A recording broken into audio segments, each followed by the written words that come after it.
Hoje inicio uma nova jornada. O povo quer saber. Convido vocês para participar comigo de convidados maravilhosos, tudo para levar conhecimento até você, até a sua casa. Vem comigo.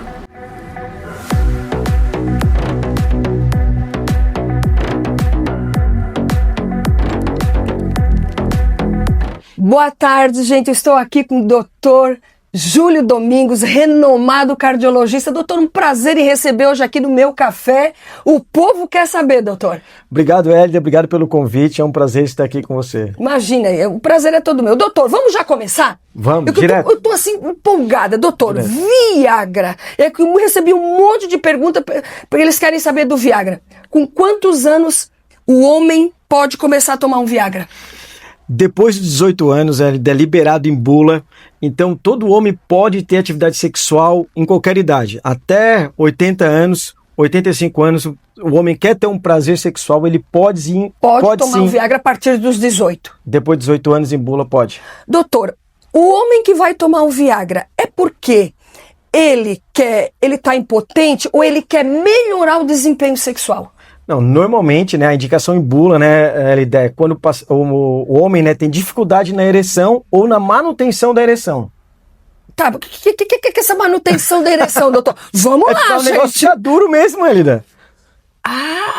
Porque assim, né, gente, a gente tá aqui, tem essa manutenção da ereção, porque toma um Viagra pro pênis poder ficar totalmente ereto? Totalmente, ele provoca uma vasodilatação, né, arterial, relaxa os corpos cavernosos, entra mais sangue e assim o homem consegue ter uma ereção mais satisfatória para ter uma relação sexual satisfatória. Então, por exemplo, o homem que às vezes o pênis não fica tão enrijecido, duro, isso. É indicado tomar Viagra, doutor? É indicado tomar Viagra. É bom saber. Ô, doutor, por exemplo, assim, as dúvidas, né? Dúvidas. Um homem vai tomar Viagra. Quanto tempo o pênis fica duro, ereto? A partir do momento que ele toma. Toda atividade sexual tem que ter estímulo. Então tem que ter a parceira. Não é porque ele tomou Viagra que ele vai ficar com o pênis duro. Eu achei. Não, doutor, que coisa louca. Tem que ter estímulo, Eu achei que o homem tomaria o Viagra. Até ia perguntar pra você. Quanto tempo antes ele toma o Viagra? Porque como é que ele vai saber assim, doutor? Agora eu vou lá manter relação com a minha esposa ou com a minha namorada. Como é que ele vai saber? É isso aí. A hora que ele tem que tomar o Viagra. É isso aí. Olha, não adianta a mulher estar pelada na frente e já tá. Não vou tomar agora, não vai fazer efeito. Demora de 30 a 60, uma horinha. Uma hora antes. Tá, mas por exemplo, o homem toma Viagra, ele não é estimulado, o pênis não vai ficar duro? Tendência de não ficar ereto. Não, tem que ter estímulo tem que ter. Da parceira, doutor, tem que ajudar, né? A mulher tem que ajudar, né? Por que eu demorei tanto pra perguntar isso, meu Deus do céu?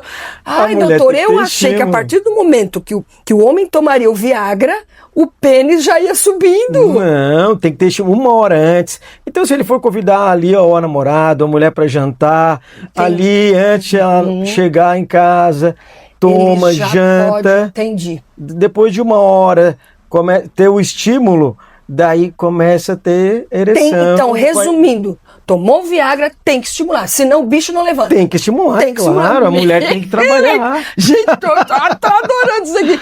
Ô, doutor, por exemplo assim, e daí vamos supor, o tá lá, estimulou, eles mantêm relação sexual, o homem, ele já pode ter o prazer ali, e rapidinho, ou demora por causa do Viagra? Não quer dizer. Pode ser rápido ou pode demorar? Pode ser rápido, ele ter ejaculação, vamos dizer assim. Ejaculou? Pode ser rápido ou pode demorar. Tá, doutor, vamos supor, ele ejaculou nos primeiros 10, 15 minutos. Oh, meu Deus, coitado. Mas o pênis ainda tá ereto, por causa do... Ele pode ter outra ejaculação dentro dessa uma hora? Pode. Sem intervalo? Pode. Só estimular? É só estimular. Tá, e pode ter a terceira só estimular? Depende da mulher. Meu Deus. Gente, vamos comprar. Aí, doutor, eu tô curiosa. Depende da mulher. Tá, cadê o assessor? Tem diferenças, tá? Entre o Viagra e o famoso Tadala, né? Que tá tão popular aí na mídia social. E qual é a diferença do Viagra e esse Tadala aí? O Viagra, ele faz efeito por 6 a 8 horas. Então, até 8 horas, vamos dizer que tu quer só uma noite. Agora não, vou passar o final de semana em Gramado, Hélida. Daí toma qual? Daí o Tadala. Por quê? Gente, pelo amor de Deus, me manda um Tadala. O Tadalafila, gente, ele tem uma fica ação mais tempo. até 32, 36 horas de ação. Então, um dia e meio. Ô, doutor, tem bastante homem que compra. É muito vendido essa medicação, muito homens que vendido. compram. Então, assim, doutor, o homem compra não é porque tem problema, é porque ele quer ser o bonzão, Tem que ter mais ou menos cuidado, é isso aí. Tá, doutor, falando assim de cuidados, né, gente? Ô, doutor, ele diz que assim acontece. Ah, aquele lá foi no motel e a mulher morreu em cima dele porque ele tomou Viagra. Ele morreu. É verdade, doutor? Pode acontecer isso? Pode acontecer, ele está fazendo uma atividade física, né? Então, o esforço físico é uma das causas que podem levar a pessoa a ter um infarto. Mas não quer dizer que foi da medicação que ele morreu. Tá, né? não tem nada, tá, doutor, não tem nada a ver com o Viagra, mesmo se o homem tem 50 anos, 60 anos? Não, Se ele for, loucura.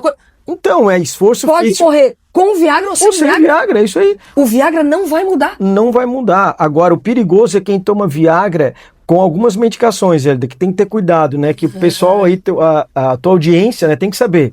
Isordil, Sustrate, Monocordil. Então, o homem que toma Monocordil, Isordil e Sustrate não pode tomar Viagra. Não pode tomar Viagra. Olha se só, for gente. querer tomar, Hélida, procure o cardiologista, vê se dá para tirar essas medicações para poder usar o Viagra. Ô, doutor, e se a pessoa toma e usa Viagra, ela pode vir a ter um infarto? Daí ela pode ter uma queda de pressão arterial forte.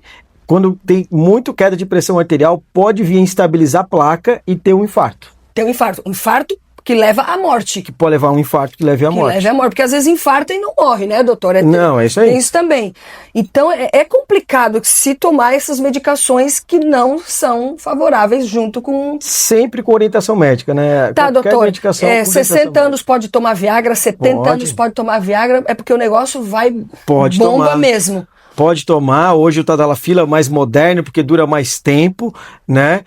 Tem um pouco menos de efeito colateral, Tadalafila, e sempre com cuidado, né? Com orientação no cardiologista, se toma algum remédio antipertensivo, tem que cuidar que as pressões às vezes pode abaixar um pouquinho, evitar o uso, né, com Sustrate, Isordil e o Monocordil. Já foi falado aqui, né, gente? Cuidar esses remédios junto com o Viagra. A gente sempre fala, né, LD? Toda medicação pode ter um efeito colateral, então, sempre com orientação médica.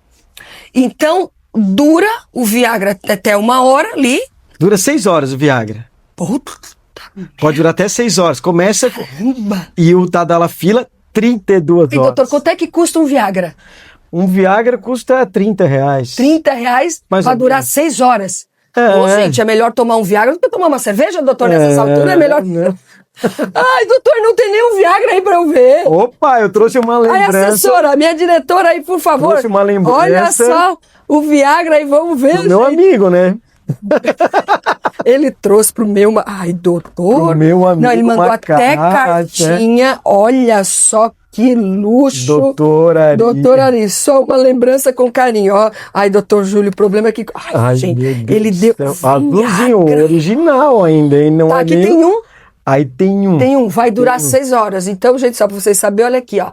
R$30 pra você ter aquela noite. Ai, doutor, muito obrigada. Agora eu tô até sem graça. Ainda. Gente, então, os homens podem tomar Viagra sem medo, doutor? Podem. A princípio, né? A princípio, sem tomar aqueles remédios. Com orientação médica, sem tomar essas medicações, podem sim. Para o homem ir comprar o Viagra, ele tem que passar pelo cardiologista?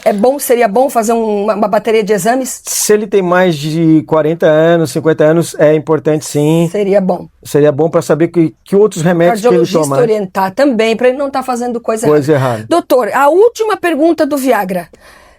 Quantos Viagra por semana o homem pode tomar? Então, o exagero, né, sempre vai dar algum problema, queda de pressão arterial. Como ele dura até 6 horas no organismo, não quer dizer que ele não possa tomar um outro no outro dia. Mas a gente sempre evita o excesso, né? Porque uma medicação em cima da outra pode gerar uma queda de pressão arterial. Mas, por exemplo, se o homem quer tomar 2 Viagras por semana, tudo certo? Tudo certo. Tudo certo, se o coração tá ali, fez os exames. Se o coração, o cardiologista, tudo certo. Tudo certo, 2 Viagra. Olha, você que quer aí... É uma alegria 2 vezes por semana. Ai, meu Deus, é uma alegria, é isso aí. Então, não precisa estar impotente para tomar o Viagra, é só para ficar mais... A indicação é quando o paciente tem dificuldade realmente de ereção ou de manutenção de ereção. A gente vê muito isso em pacientes mais idosos, diabéticos, que fumam, né, tabagista de longa data, diabético, dislipidêmico, paciente hipertenso que não tratava. Esses pacientes podem ter mais dificuldade de ereção e assim precisar do o inibidor da fosfodiesterase, que é o Viagra, sildenafil. Gente, então eu acho que do Viagra, eu acho que a gente falou nota tudo que 10. mais precisava, né? Que bom saber essas informações. Doutor Júlio, agora outra... vamos indo para um outro tema, vamos dizer assim, né? Dentro da cardiologia. Em quantos anos o senhor indica para um homem e uma mulher fazer a primeira consulta cardiológica? 35 anos. A partir dos 35 anos, a principal causa de morte súbita é infarto. Então, a partir dos 35 anos, todas as pessoas têm que ir no cardiologista, ok? Agora, se você tem já um pai ou uma mãe que infartou precocemente, lá antes dos 55 anos de idade, ou operou o coração, aconselho já ir desde a adolescência, ver os exames de perfil de colesterol, se tem alguma dislipidemia, né, um colesterol genético muito elevado, porque quanto mais precoce a gente tratar o colesterol, a dislipidemia, ajudar essa pessoa a parar de fumar, menos risco ela tem de ter um infarto no futuro. Doutor, uma pessoa normal que não tem problema no coração, ela pode ter uma morte súbita? Por exemplo, doutor, que eu já vi ali aquele padre lá pregando, ele falando, morreu, jogador em campo, tá lá jogando, doutor, totalmente saudável e de repente morre. Essa pessoa, ela já tem algum problema do coração? Pode acontecer ou não? Não, já tinha problema, com certeza. Então não pode a pessoa saudável ter uma morte súbita? Não, saudável que fez todos os exames. Todo exame não é difícil. Pode ter uma morte súbita, postou esses dias uma pessoa que levou um soco, uma bolada. Isso, que o menino já tinha um diagnóstico de problema cardíaco. Ele já tinha um problema. Agora pode existir também morte súbita por um trauma muito forte no tórax, aonde podemos ter uma lesão do músculo cardíaco, um rompimento do músculo e a pessoa ter morte súbita. Só que isso é muito, muito raro. Muito raro. Agora, falando de jogador de futebol, a principal causa de morte súbita em jovens, antes dos 35 anos de idade, tem uma doença genética, que é a cardiomiopatia hipertrófica. A cardiomiopatia hipertrófica, ela pode levar à morte súbita e é a principal causa de morte súbita em jogadores de futebol, que começou lá atrás, né? Vários jogadores aconteceram, né? Que muitas vezes não investigava direito, né? É uma doença genética que causa hipertrofia do músculo cardíaco e gera arritmias malignas ali, e isso leva à morte súbita. Olha só. Ô doutor, por exemplo, hoje em dia a gente vê que as academias estão lotadas, e ciclismo e atividade esportiva em geral.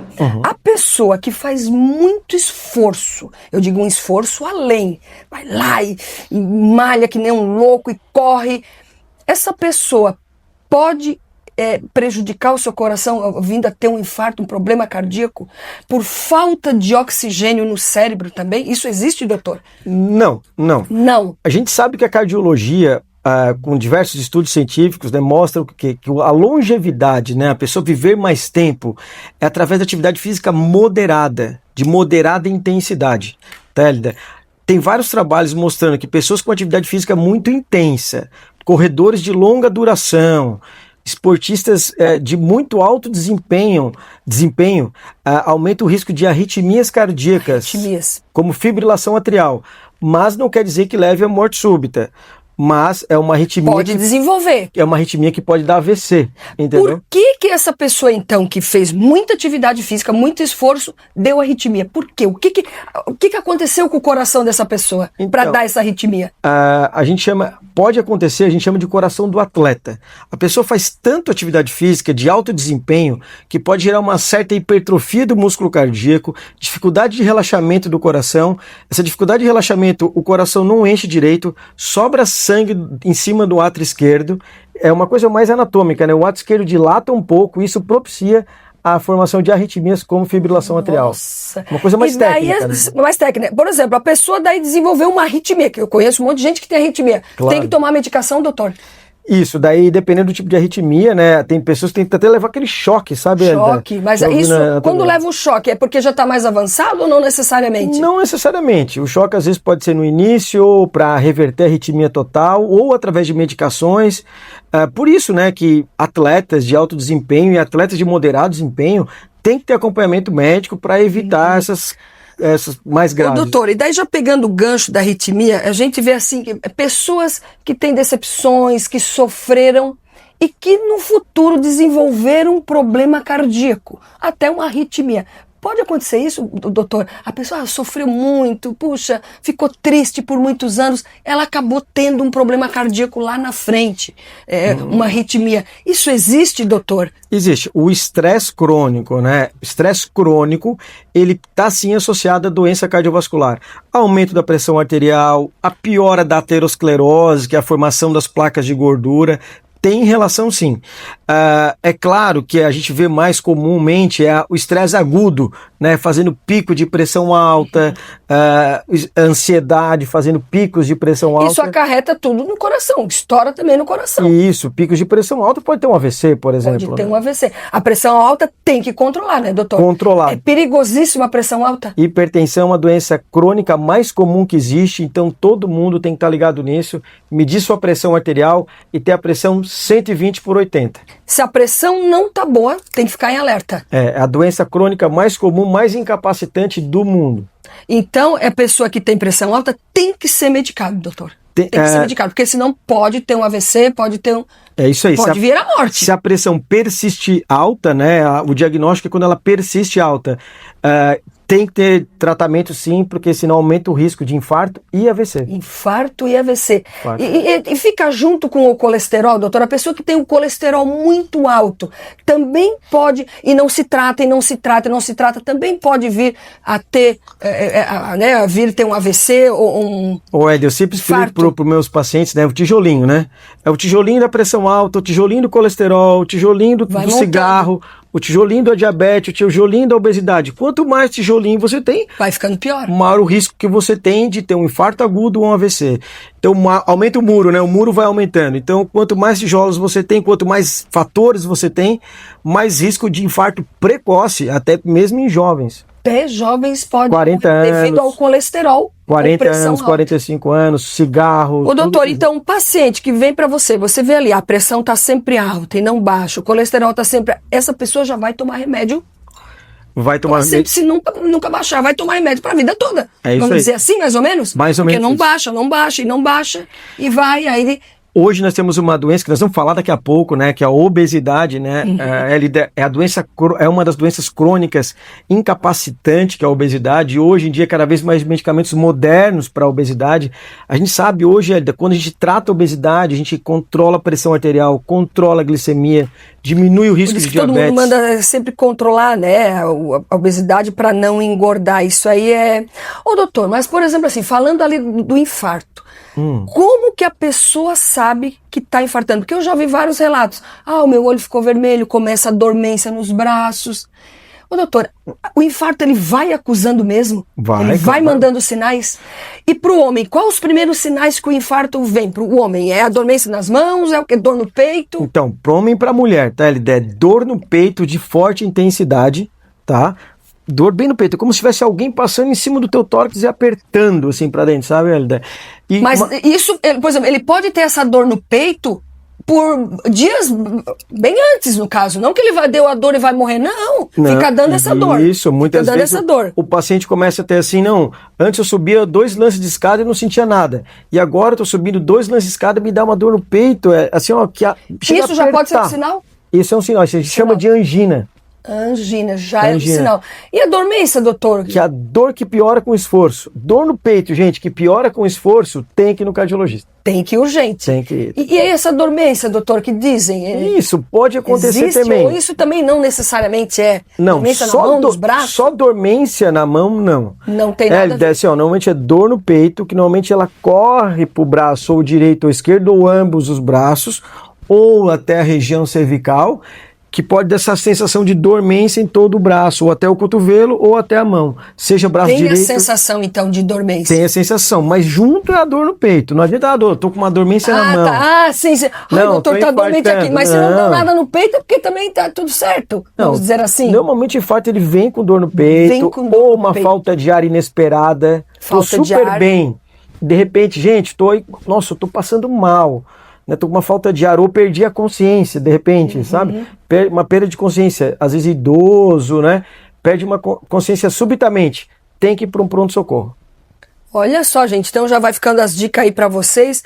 Ô, doutor, e o cigarro? Mata mesmo ou não? Olha, o cigarro, Hélida... Doutor, por que tem gente que fuma até os 80 anos e tá lá, vivo, forte, e o outro que fumou até os 40... Infartou. Por quê, doutor? Isso aí que eu não entra na minha cabeça. Hélida, genética. Essa pessoa de 80 anos que fumou a vida inteira e fala, eu vou continuar fumando porque não aconteceu nada. Genética, ela tem uma genética boa. É uma genética protetora do sistema cardiovascular.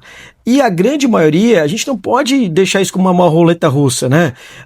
O cigarro, ele mata, gente. Ele causa um processo inflamatório nas artérias, lesiona o endotélio do vaso, que é a primeira camada do vaso, leva uma aterosclerose precoce, que é a formação de placas de gordura, e é uma das causas de infarto em jovem, infarto. Eu já fiz infarto... Pode um jovem infartar por causa do uso do cigarro? Por causa do cigarro. E esses cigarros eletrônicos, é a mesma coisa, doutor? Também, ele é aterogênico também, ele causa uma lesão pulmonar por queimadura e também inflamatório. Então hoje eu faço infartos, por exemplo, em pacientes de 40 anos, tabagistas, fumantes. Tem infarto com essa idade por 35 anos, 40 anos. Isso acontece aqui na nossa região, doutor? Você já pegou isso? Imagina, todos os dias. Então o cigarro é um veneno, doutor? Cigarro mata, então procurem ajuda para ajudar você, né, a parar de fumar. Doutor, e a pessoa que hoje não fuma mais, mas fumou 20 anos, se não deu nada, não vai dar mais nada? O risco diminui. Mas pode dar alguma coisa assim, eu fumei. Tem gente que fumei 25 anos, mas agora tô limpo. Pode dar alguma coisa daquele tempo atrás? Pode. Não é que, como ele fumou de muito tempo, aquele tempo todo ali, ele gerou uma inflamação nas coronárias. A inflamação existe. Existe uma inflamação ali. Daí tem que ver quais são os outros fatores que ele tem. Se ele está com a pressão controlada, o colesterol controlado, mantém atividade física, uma pessoa saudável, é isso que a gente comenta ali. Faz atividade física, faz exames com um cardiologista, daí o risco dele vai caindo. Vai caindo. Justamente. Olha só, gente, então vocês têm que ficar ligados, o cigarro mata, atividade física é muito importante.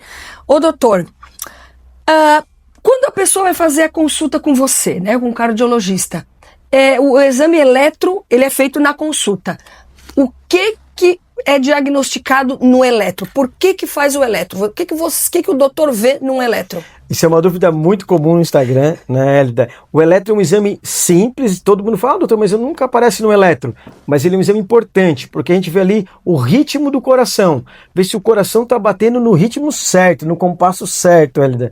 Se o coração não está descompassado, com arritmia ou com bloqueio, se o coração está muito lento, se esse paciente tem que botar marca-passo. Então, por exemplo, doutor, num eletro, você já vai vendo que a pessoa... essa aqui a pessoa é mais saudável. Você já consegue ver que a pessoa é mais saudável num eletro, ou você ainda não, isso aqui não me convenceu, vou ter que ir pro teste de esteira, por exemplo. Isso, ele é o começo. Ele é o começo. Ali tá bom, vamos então fazer aprofundar, porque existe infarto com eletro normal. Olha só, gente, existe infarto com eletro normal. Existe infarto com eletro normal. É raro, mas existe. Então, o eletro ele vem para ajudar um início, né? Depois o cardiologista vai aprofundando com os exames mais modernos, mais sofisticados, para ter uma investigação bem detalhada, porque as nossas artérias do coração, elas têm 4, 5 milímetros. E essas artérias que infartam. É uma loucura, né? É uma loucura. Ô, doutor, daí o senhor faz lá o eletro. Do eletro passa para a esteira. O que a esteira vai mostrar o coração do paciente? Então, a esteira, gente, ele vai avaliar o coração no esforço. Eu vou dar um esforço para esse coração, jogar uma adrenalina para esse coração. Esse coração vai acelerar e a gente vai ver como é que se comportou a pressão arterial, se tem arritmias no esforço, tá? A gente sabe que as arritmias que acontecem no esforço são arritmias mais graves. Também, durante o esforço, a gente vê se tem artérias do coração obstruídas. Com as alterações no eletro, a gente consegue ver se sugere ou não que esse paciente possa ter uma obstrução grave nas artérias do coração. Ô doutor, hoje, né, que o senhor vê, trabalha, tem muita gente que chega com problema cardíaco, ou o senhor acha, não, Hélida, hoje em dia o pessoal está se cuidando, como é que está hoje? Não, a doença cardiovascular é a doença que mais mata no mundo, certo? Então, AVC e infarto acontece todos os dias aqui no Hospital São José, São João Batista. Todos os dias? Todos os dias. No Brasil, Hélida, são 1.000 mortes, a média, 1.100 mortes por dia. 1.000 mortes por dia? 1.000 mortes por dia. Se você for no site... É muita coisa, doutor. Eu não sei, mas... Um dia tem 1.400 e poucos minutos, né? Então é quase uma morte por minuto. Por problema cardíaco. Por problema cardíaco ou AVC. Infarto ou AVC. Ou AVC. Então, é um país enorme, é claro, né? Mas é uma doença muito prevalente, onde que todo mundo tem que estar atento, né? E prevenir, cuidando dos fatores de risco que a gente citou até agora. Doutor, dá problema de coração devido ao estresse demais, a trabalhar demais, a se incomodar demais? Daí gera isso, claro. Doutor? É isso que faz com que a pessoa, de repente, venha a ter um AVC, venha a ter um infarto? O estresse. O estresse também é um fator de risco, né? Assim como a pressão arterial o diabetes, o colesterol, o cigarro, a obesidade, esses são os mais comuns, né? E mas o estresse também vem para contribuir com isso tudo, né? Vem aumentando mais a pressão arterial, fazendo pico de pressão alta. Então, claro que controlar o estresse e a ansiedade faz parte de um coração saudável. Ô doutor, e daí passou pelo eletro, passou pelo teste de esteira. Cateterismo é um exame perigoso? Não. Não é? É para desobstruir. Eu faço cateterismo, né? Não sei se tu já sabia disso, mas eu faço cateterismo. É um exame hoje moderno, com maquinário moderno. Nós aqui no Hospital São José, no São João, tem 3 aparelhos, 2 no Hospital São José, aparelhos muito modernos, que a gente faz um cateterismo hoje em 10 minutos. 10 minutos. Olha 10 que minutos. Coisa boa. Então, o cateterismo, ele desentope, doutor? É isso? Desentope ali a veia, a artéria? Para que é o cateterismo? Diagnóstico. Vamos lá, você fez um teste de esteira ou uma ressonância do coração, um ecoestresse, deu alterado. Daí vem para o cardiologista, olha, o teu exame sugere uma obstrução no coração. Daí vai lá, faz o cateterismo por uma punção aqui no braço, na radial. Bem tranquilo, é um exame tranquilo. Tranquilo, uma anestesia local, faz uma anestesia leve para você dar uma sedadinha leve. É indolor, só uma picadinha de agulhinha aqui. Não precisa dormir numa noite, nada? Nada, vai embora no mesmo dia. Vai lá com o catéter, vê se as artérias estão obstruídas. Se tiver obstrução grave, daí faz a angioplastia, que é a colocação da molinha, do stent. Né? Stent. Você pode fazer o mesmo procedimento. O cateterismo é para diagnóstico, né? Saber se tem artéria obstruída. E vai lá, faz a angioplastia, que é o tratamento. Tá, e se tiver artéria obstruída, doutor, já vai desobstruir na mesma hora ali? Na mesma hora. Você já faz tudo. Porque o catéter que foi até lá, você vai por dentro do catéter com a molinha. Já desobstrui tudo, o paciente já sai tudo certo. Já sai pronto. Já sai curado daquilo ali? Já sai tratado. Isso é importante. Tratado. E pode voltar isso para o mesmo paciente? Pode.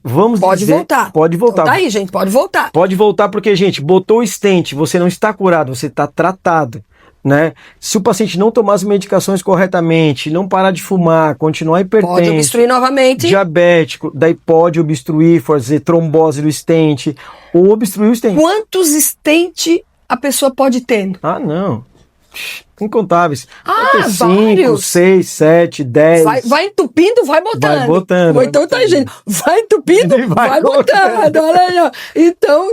Quando não dá jeito, tem que operar o coração. Aí opera o coração. Tudo ponte, do jeitinho. Daí tem que fazer a ponte de Safena. Então, já que o doutor agora tocou na ponte de Safena, doutor, por que a ponte de Safena e o exame também ecodoppler, doutor, que dorme com um aparelho, é isso?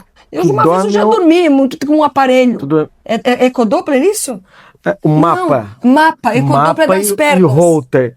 Tá, eu acho que eu troquei, né, dos nomes. Tem o ecodoppler de carótidas. Ah, que isso. Da carótida. Por que, doutor, que tem que fazer esse aqui? Eu nunca fiz esse exame. Então, o ecodoppler de carótidas é por quê? Porque a artéria carótida, ela passa na superfície do nosso corpo, olha que legal. Então, com ultrassom, você consegue ver a parede da artéria como um todo. Se tá entupida, não tá entupida. O endotélio, isso mesmo. E se já tem placa ali, pode ter placa em outras artérias mais importantes, mais graves, como as coronárias, como as artérias do coração. Então esse exame é bem importante. Ele é muito importante. É muito importante. Porque isso é uma artéria. A artéria do coração é uma artéria. Então, se tem placa aqui, pode ser que você tenha placa aqui também. Por isso que ele nos ajuda a estratificar o risco. Tá, doutor, então, se não deu nada no eletro, não deu nada na esteira, não precisa fazer esse ecodoppler. Não quer dizer. Você pode ter uma esteira normal e ter um ecodoppler com placa. Olha só, Daí você é muita coisa, né, doutor? Não, é muita coisa, é muito detalhe. Coitado do povo, gente, exame. É porque a doença é muito grave. Por isso que a aterosclerose é a doença, né? A aterosclerose, gente, é placa de gordura. O pessoal tem que entender. Não é só gordura, é um processo inflamatório.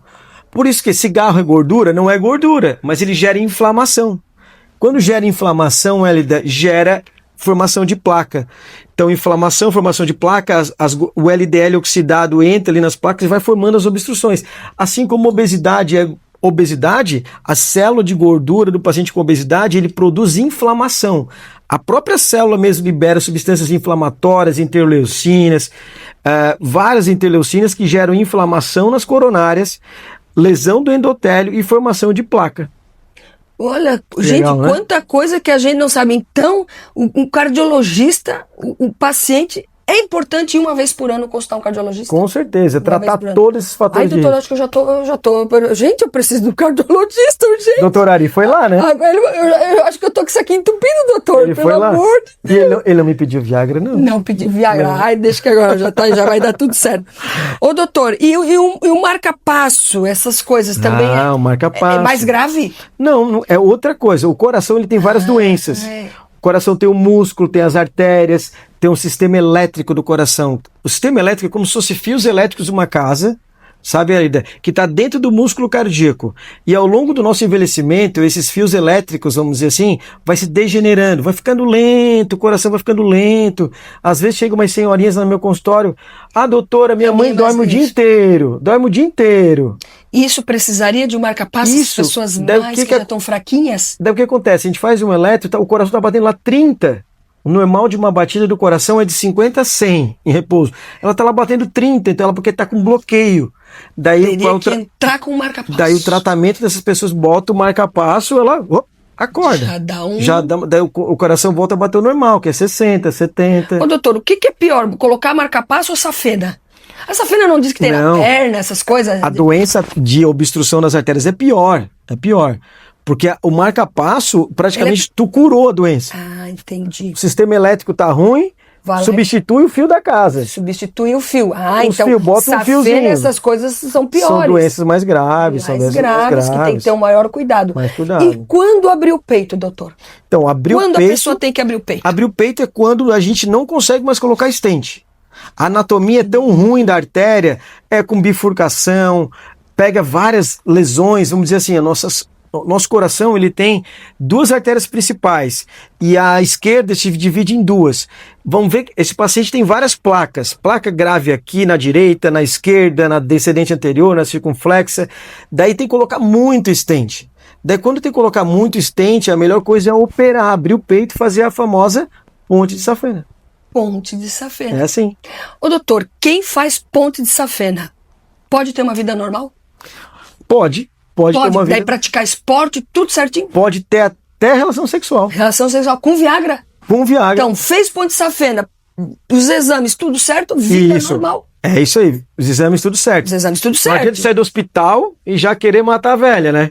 Em casa, não pode. Tem que tomar as medicações, Brincando, né? Tem que ir no cardiologista, ver as medicações que está tomando, ver se está tomando Isordil, Sustrate, aqueles remédios lá, né? Doutor, e essa cirurgia da ponte de safena, ela é perigosa? O paciente pode morrer? Pode, sim, é uma cirurgia daí mais agressiva, né? Mas hoje, doutor, tá mais avançado a medicina? É mais difícil? Tipo assim, doutor, é difícil morrer uma pessoa quando faz ponte de safena? Então... Pode? Não, Elida, não pode morrer. Ou tá mais difícil? Não, é mais difícil. Não é assim pra morrer? Antigamente eu acho que se morria mais. Depende da gravidade desse paciente. Cada paciente tem uma gravidade. Mais idoso também. Mais idade, diabético, infarto prévio, infartou muito já. Deve ser um paciente mais grave. Agora, se aquele paciente saudável, que, mais tranquilo, tá com obstruções ali graves, mas não infartou, esse é um paciente com baixo risco durante a cirurgia. Faz a cirurgia e vive. E tem paciente hoje que joga futebol. Que legal, que né, fez gente? cirurgia de ponte de safena. Por isso que eu digo, né? É a evolução aí, a medicina, por isso que consulte um cardiologista. Ô, doutor, e o Faustão? O que aconteceu que o Faustão deu esse problema de coração tão grave? Foi devido à obesidade, que ele era uma pessoa mais gordinha, né? Tinha um excesso de peso, por isso que o Faustão passou por tudo isso, doutor? Então, o Faustão e vários pacientes que nem ele, né? A obesidade, como eu comentei ele, né? É uma doença crônica, progressiva, né? Que muitas vezes não tem cura. E ela gera um processo inflamatório tão grande nas coronárias, que pode gerar sobre o músculo cardíaco também, levando uma miocardiopatia diabética, que a gente chama, e também obstrução nas coronárias, que muitas vezes o coração dilata tanto, Elida, que não tem o que fazer. O paciente fica com ciência cardíaca grave, não consegue dar 2 passos na falta de ar. Já não dá mais, foi o caso dele, que ele teve que fazer um transplante. Isso. Daí tem que trocar o coração, fazer um transplante. Isso é raro, o caso do Faustão é raro? É raro, não é tão comum. Doutor, se o Faustão não trocasse o coração, ele estaria morto? Poderia ter morrido, isso aí. Já estaria morto hoje. Daí são pacientes mais graves. O que a gente realmente tem que alertar hoje, cada vez mais, é tratar a obesidade.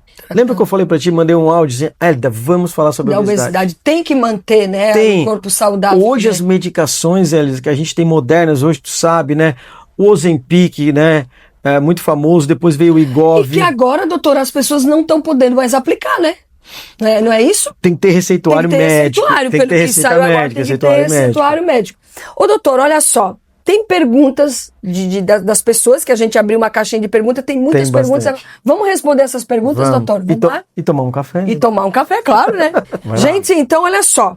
Algumas perguntas que a gente já foi conversando, eu já tinha recebido aqui pelo Instagram aqui também.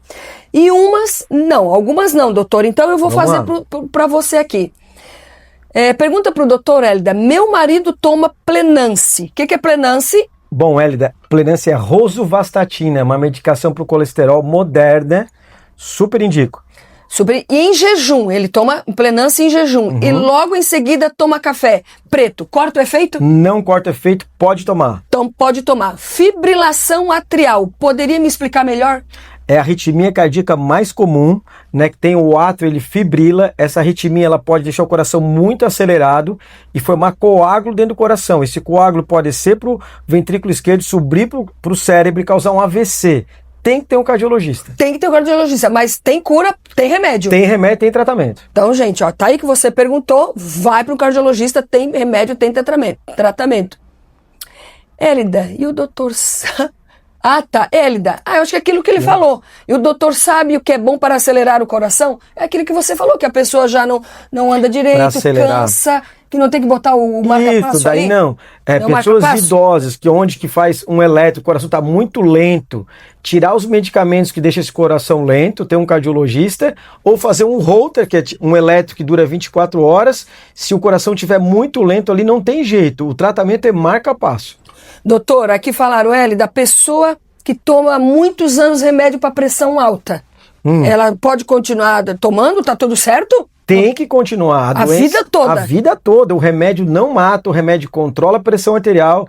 O negócio é você ter 12/8 de pressão, que diminui o seu risco tanto de AVC e infarto. Então tá aí, gente. A pressão baixa causa desmaio?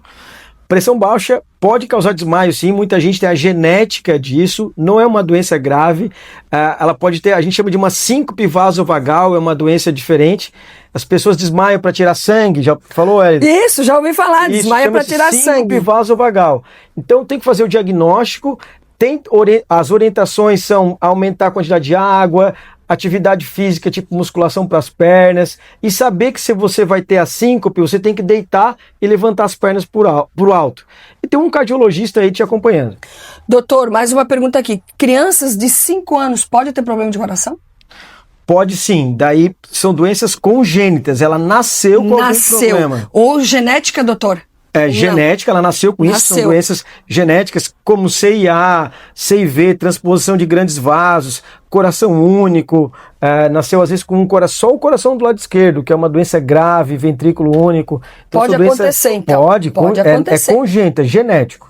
Ô, doutor, e aí estão perguntando aqui como saber se tem problema de coração? Tem que consultar um cardiologista. Hoje a medicina é muito evoluída, a gente tem diversos exames aí para fazer diagnóstico.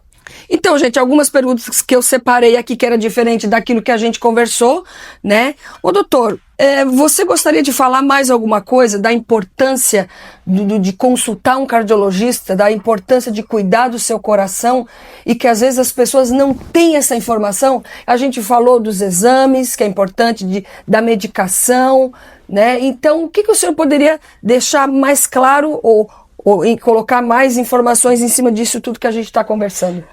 Eu acho que ainda existe um tabu muito grande entre as pessoas, ainda, principalmente entre os homens. Os homens têm mais dificuldade de procurar um médico só quando está sentindo alguma coisa, e muitas vezes esperar sentir algum sintoma no coração pode ser o fim, né? Então, quanto mais precoce você faz um diagnóstico, você trata e você vive mais tempo. Esse é o nosso objetivo.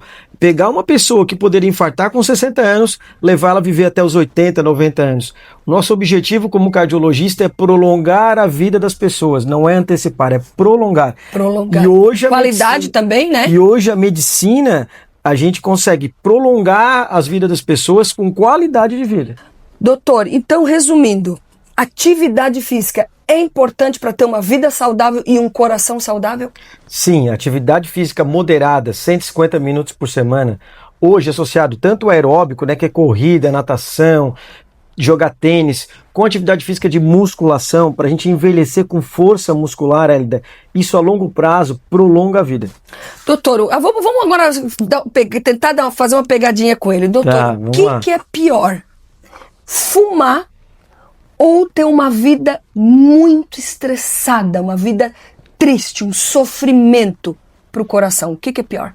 Cigarro. Cigarro é pior. Forte. Cigarro então é pior. É melhor você chorar todo dia, sofrer, do que fumar? Solta para fora do que fumar. Cigarro. Então é importante, doutor, soltar o emocional, jogar pra fora. Você tá sofrendo, você tá... Porque tem gente que diz, ai, meu coração tá espedaçado, né? Meu coração tá espedaçado.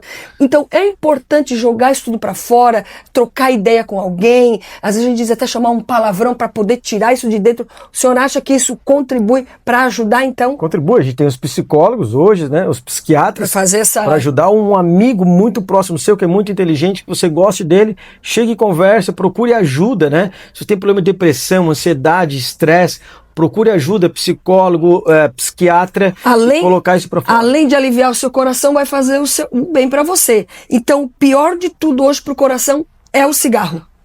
Hipertensão, que é a doença crônica mais comum, né? Pressão alta ali, então pressão alta é realmente disparado. Por causa da pressão alta que a pessoa pode ter um problemão cardíaco. Muito, arritmias, infarto, AVC. Cuidar da sua pressão, então. Porque a pressão é a doença mais comum que a gente tem, é a doença crônica mais comum. E tu vê, né, doutor, às vezes é uma coisa que dá pra controlar tranquilo. Tranquilo. E como é grave essa tal da pressão alta. E as pessoas não sentem nada, por isso tem dificuldade de tomar medicação. Doutor, tô com a pressão 14/9, mas eu não tô nem aí. Perigosíssimo, porque aumenta o risco de ter morte precoce. Tá, doutor, mas resumindo, o que você diria agora pro pessoal aí que tá assistindo a gente? Então, a prevenção, gente. Prevenção é o melhor caminho para você viver mais e com qualidade de vida. Controle a sua pressão arterial, não fume, controle o seu colesterol, né? Faça atividade física, pelo menos de moderada intensidade, você vai viver mais e melhor. Se você tem obesidade, procure ajuda. Obesidade é uma doença inflamatória que leva a infarto e AVC. Hoje tem diversos medicamentos modernos para te ajudar a emagrecer com saúde. Controlando tudo isso, você vai viver mais e melhor. Então tá aí, gente. Olha só, hoje eu recebi esse renomado cardiologista, Dr. Júlio. E também, doutor, recebi muitas mensagens falando que você é um ótimo profissional. Isso é bom, né? Que estão louco para ver a nossa entrevista. Muito obrigada pela tua presença. E agora, claro, eu quero que ele tome um café. Nós vamos tomar um café aqui gostoso, porque afinal a gente também tem que desfrutar dessas maravilhas, né, gente? Espero ter contribuído, a gente ter contribuído com vocês. E é sempre bom em busca de conhecimentos. Eu sempre digo, isso enriquece muito o ser humano, né, doutor? É isso aí. Obrigado, Hélida. Obrigado pelo carinho, por estar aqui. Imagina, eu que agradeço, essa família querido, né? Maravilhosa, doutor Ari. Muito obrigado a todos aí que estão nos assistindo, né? Depois em todas as mídias sociais. Obrigado e um abraço a todos. Beijo!